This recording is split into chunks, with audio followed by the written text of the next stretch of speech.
Good afternoon, and welcome to the Day After podcast on our sub show Pixar Sunday, where we watch and discuss all of the Pixar movies in chronological order. Today is episode 9, where we are tackling 2008's Wall-E, directed by Andrew Stanton, the man you may know as being responsible for directing A Bug's Life and Finding Nemo, and its sequel, Finding Dory.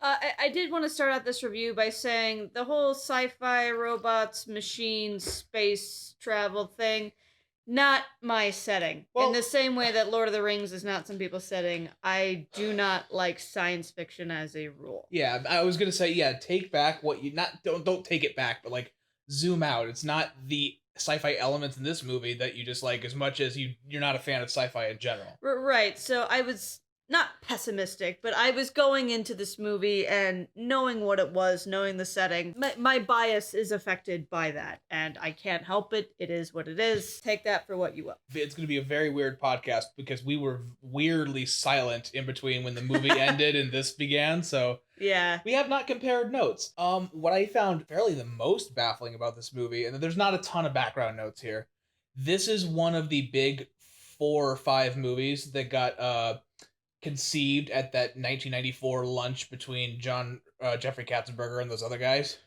So this was conceived at the same lunch that did A Bug's Life, Monsters, Inc., Finding Nemo. They wanted to make this, and they worked on it for a couple months. They said, we don't know where the story is going to go, and they dropped it and made Monsters, Inc. And part of the reason they went back is because Finding Nemo showed them, we can do good weightless animation.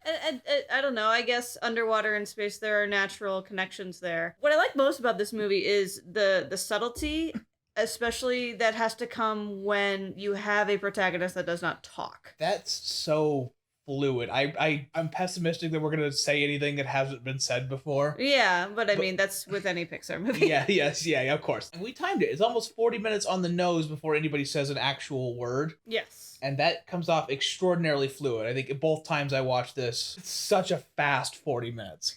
Yeah, the beeps, the boops, the expressions, the way he moves, the way he jerks around, those all tell a story, and that's a very, very good story. It's played for comedic value, it's played for dramatic value. You get a very, very good sense of Wall-E and his character without him uttering a word. That's oh god, they went hard on that. I think that's a reason they got a lot of the people on board. Mm-hmm. One of the people who I think is either an animator or he helped design Wall-E was fresh off of Revenge of the Sith. And he swore he'd never make another movie about robots. And then they taught him about the aspect of this movie that no one talks for quite a bit of the movie. And he's like, okay, that's cool, I'll do it. Yeah. And I want to say the same thing for Eve as well, the way she moves, the way she's animated, and all the robots, even the ones up in the Axiom. They give distinct personalities to these things that aren't human and make them feel more human than the humans, actually. And I mentioned that's played for comedic value. I laughed several times throughout this movie. It's really funny. But it's all through the comedic and those interactions. You could tell they're going for laughs. They're less jokes as more physical comedy, like we saw with the last one. Ratatouille, they're both they're absurd, not absurdly, let's be careful. They're very funny movies, but not in a slapstick way. There has to be a reserved mechanical nature to them. First act is great. I want it to stop there. Okay. It doesn't. I don't know when you want to go there. We're all gonna go there. Let me tell you. There's a fun fact on the DVD commentary, and everyone on the internet is calling bullshit at once. Okay. Director Andrew Stanton was on the DVD commentary for this track. People come up to me and say, "Is this an environmental movie?" And he goes, "No, I just wanted there to be a reason for everybody on the planet to be gone except for this one robot." I don't think you needed one. What do you mean you don't need one? You didn't need one. There's trash everywhere. Yes. Either the humans died or they had nuclear winter. Who cares? So what? Yes. Okay. A planet full of trash was like a kid's conception of what a disaster is. That's fine. You kept warning me. Warning is the wrong word. That this movie could get lore-tastic, and it doesn't. No, it doesn't. I can see where the fans would, and I'm guessing some of them do. But the movie itself does not go into how this happened. Who are these people? Where in the exact world are we? Are we in New York City? Are we in San Francisco? How was Wall-E made? Why did we decide on this design? Yada, yada, yada. People say once you get on the Axiom, it becomes a different movie. I found that the transition in not humor, but in the focus is maintained largely on the robots, and that people say that there's no talking for 40 minutes. Even after the first 40 minutes in the other hour of the movie, there's still relatively little talking. Yeah, and this movie is divided very well into 3 acts. Act 1 is, in my opinion, the best, and Acts 2 and 3 or whatever. There are 2 arguments I hear with regards to WALL-E, and when I tell people I'm not a huge fan. My argument is this movie is a great short hiding in a fat movie, and I believe that great short ends when they leave planet Earth. Now, hear me out here. There are 2 arguments I hear. It's like, oh, don't listen to the preachy message. Just focus on the robots. That's what's important. It's just a cute robot love story. I'm like, okay. But then the human message really gets in the way, and it's given way too much time for it to be just a cute robot love story. Oh, you don't like the human environmental message because it makes you feel bad, and you don't like environmentalist movements, XYZ. Number 1, no. And number 2, if this movie is about environmentalism and humans ruining the planet and realizing what they've done and coming back to fix it, then the cute robot love story adds absolutely nothing. And then that human environmental message is also not given enough time to be its own movie, and neither is the robot love story. They get in each other's way. Here's what I got. I don't find the movie that preachy. But I don't either, but neither part of it, either the human aspect or the robot aspect, neither is given enough time. So let's tackle the robot, the even WALL-E. Yes. That's present throughout most of the movie. Most of it. That's a good fat chunk. That's like 80%. I like following Eve and WALL-E's story, and I do like that, and I like, yes, you're right, they have consistencies together while they're on the ship, while they're doing things, there's chase scenes around the ship. They do spend a lot of time together, you are right. In the time of breaking, of watching the humans roll around on their ships, watching the captain and watching the autopilot or whatever, they aren't there. And I'm sitting there waiting for that scene to be over so they can go back to WALL-E and Eve. My excuse shouldn't be better than Up. And here's where I'm I'm really sorry, Up. I was gonna say, let's not judge Up until we've seen it. No, I've seen this and Up exactly once, twice right. now. I was worried that when they get on the Axiom, the robot love story stops. And it doesn't. I feel like I honestly thought it did. That was my first impression of this movie, and it doesn't. You are right. Okay, it continues to go, and that helps to flush out. Because when you meet these humans, it's their background characters, their set pieces. We have to introduce this world to them. It starts with really like chance encounters like John and Mary, and we'll get to John and Mary, but it does the anti like Toy Story 4. By this I mean, it doesn't attempt to expand on these cast of broken characters if it knows it can't sustain them. Because I could have seen like that you've been like, that guy's name is Al, and that's George Bot, and that's Stevie. Oh yeah, I guess in that respect, people love a ragtag, and yes, they're there and they can be funny. They're not given focus. Even Mo, who is just the perfect amount of snarky sidekick, the perfect amount. The screenplay here was done really well because he couldn't use words for a large portion of it. So anytime you had to convey something in boops, the actual dialogue he wanted to convey was in brackets. I agree with all your points. Okay. I feel like with this movie, I don't know, like I'm a baby, and I'm playing with these 2 toys, WALL-E and Eve, and it's like cute, and I'm having fun, and there's all these cute little beeps and boops, and I'm exploring the world that they live in, which didn't have to be Earth, it could have been anywhere. And then in the background of me playing with my toys, somebody turned the fucking television on, and it's that I want to say it's that Grandpa's gonna sue the pants off a Santa scene. There's too much color, there's too much light, there's too many characters. It's just like it hits me in the face. I'm allowed to have an opinion without you saying it's wrong. Yes, but this is the first actually divisive Pixar movie we've seen. At least, dude, if there's one thing I don't like about this, I feel like Andrew Stanton. Okay, it's not all on him, but the people that were in charge of kind of designing characters, they had an idea of what this other race that turned out to be humans they could meet would be. And the first idea they had were very gelatinous, almost amorphous characters similar to the egg people from Jimmy Neutron. And then they thought that wouldn't scan well, so they gave them like an eyes and like a nose. And then decided, let's just make them all humans. Because Stanton had a conversation with an astrophysicist who taught him what muscular atrophy was. It's like, oh, what if they were like just big because they've been in space for 700 years? And not moving and not walking around. And that, I think he liked that idea. And I think that because he chose that, it can come off as very preachy is the word we use. I do feel better knowing that backstory behind it. My issue is this movie loses all of its charm after they leave Earth. It has very little charm left. It's even Wally constantly fighting to stay alive. And they do have cute little scenes where Wally's trying to figure out how to hold Eve's hand, and Eve finally realizes that she likes Wally. That's going to be her new directive. They're very short, and they almost don't feel deserved. The scenes in space are cool, like when they're dancing in space. I wish that was a little bit longer. That was cool. I wish we could just tack that on to the end of Act 1 and then have the movie be over. That'd be awesome. I have lots of places to go. Okay, number one, this is gonna feel like shitty of me to say. 35 minutes is kind of the ugly down spot for the length of a short film. Yes. Like, okay, thank you, because 10 minutes, fantastic. Even 20 minutes is fine. 40 is like at the point where you'd be like, just make a film. Yeah. And I wish there wasn't the stigma against short films. Trust me, we'll get more on this later. But I wish there wasn't this stigma against short films. Just because I do really truly believe Wally would have been a great short film. To trim a little bit of the opening stuff, you could trim that down a little bit to ease up your runtime a little bit and keep your audience's attention. But I think this would have made a great 30-minute short film. I constantly leave this movie feeling Well, I surprised myself. I anti-Ratatouille this. I came in wanting it to be not that great. I left liking it way more than I thought.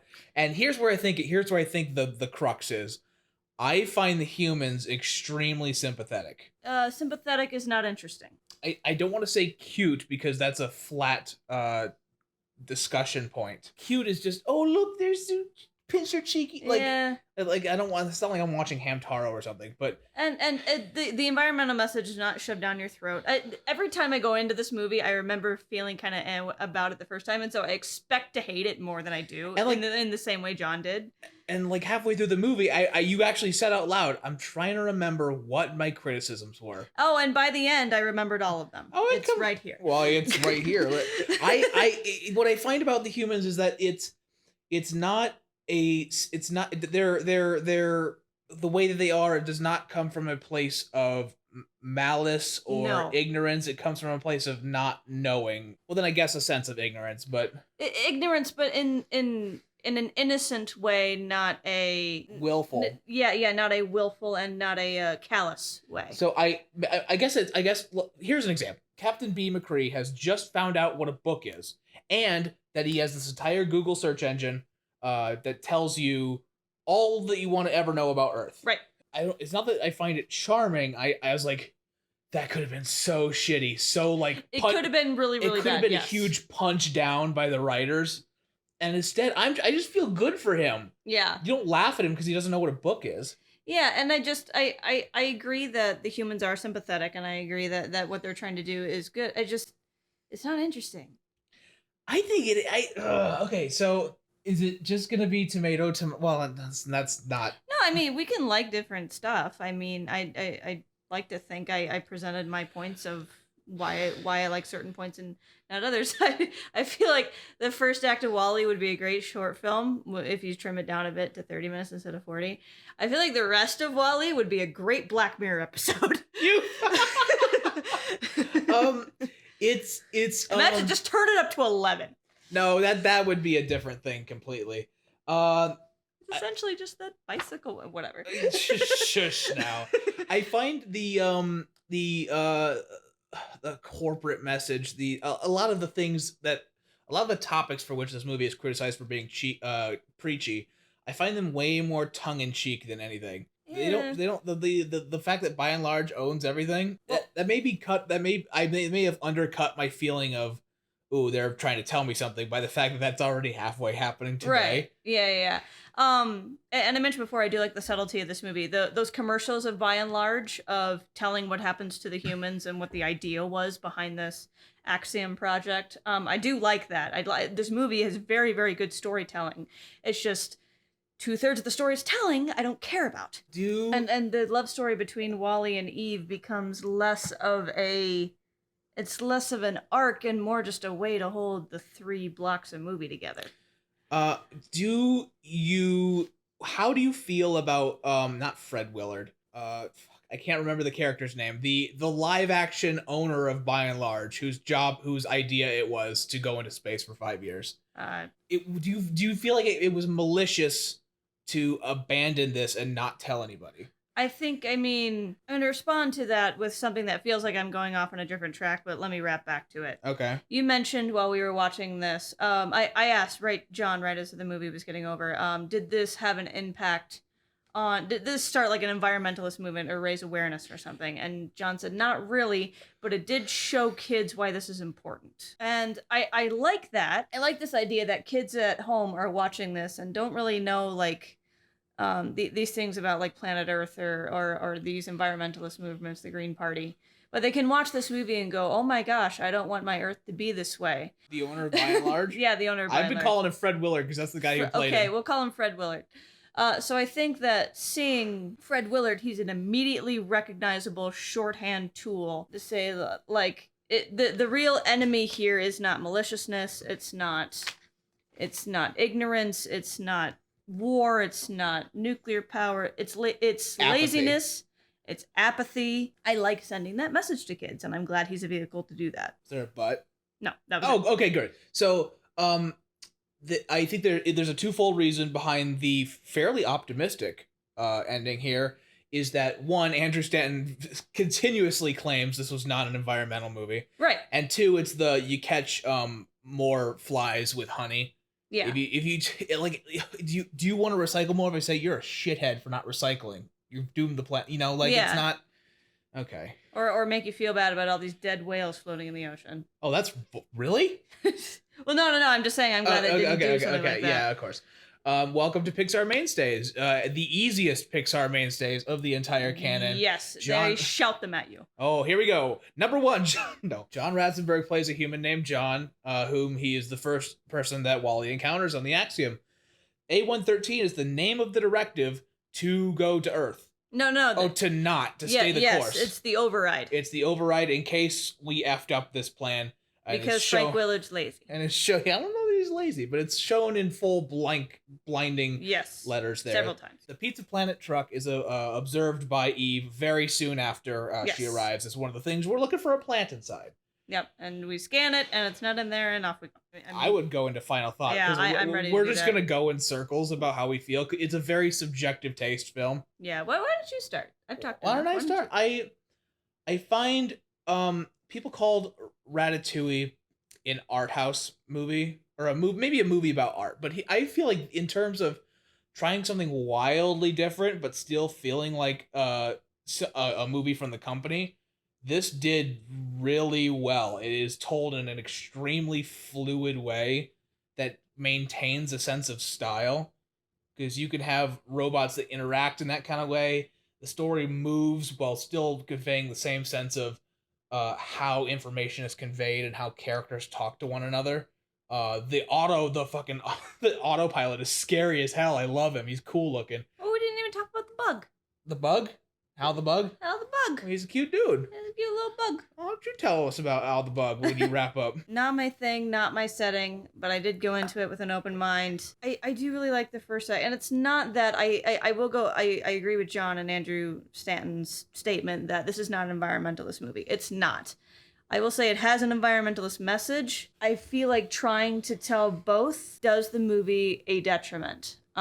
I love I again maintain this would be a absolute great short. I'm kind of sad it's not, because there are scenes of this movie that are absolutely beautiful and hilarious. Yeah. I do like this chemistry between Wally and Eve, and yes, I do maintain that it is throughout the movie, but not with the charm of the first act. That it's you wish that it was a cleaner. Yes, I wish it was a cleaner, less... It's, again, as I mentioned with my main argument, it is a great short hiding in a fat movie.